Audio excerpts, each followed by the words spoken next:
Hello. In this video, we'll discover how to connect your Colorlight Nummax controller to the internet.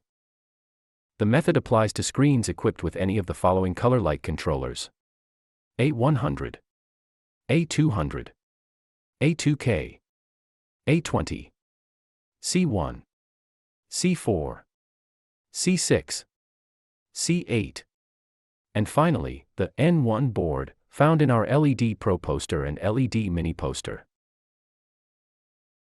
There are two ways to connect your equipment to the internet: wired or wireless. The first method, wired, is the easiest.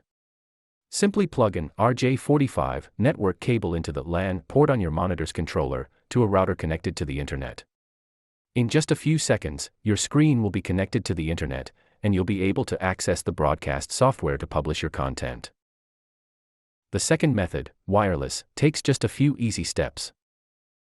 Before you begin, please disconnect any network cables connected to your Colorlight controller. Then turn on the device.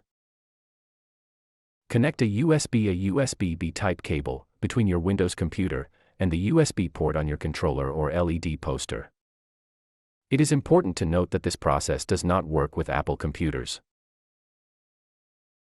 On your computer, open the internet browser of your choice and enter the following IP address: 192.168.42.129.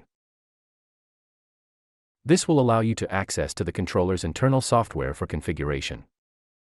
Click on Advanced in the left-hand menu. Then on Networking. Then click on the Network Config tab to open the network options.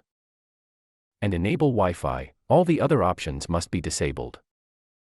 Enter your local network credentials, name and password, then confirm by clicking on Apply.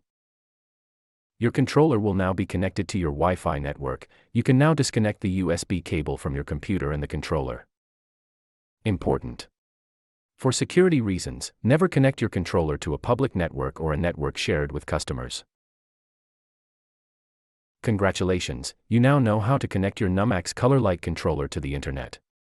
If you have any technical questions, please do not hesitate to contact Nummax at 1-877-255-3471 extension 205 or by email at service@nummax.com. Thank you for watching this video.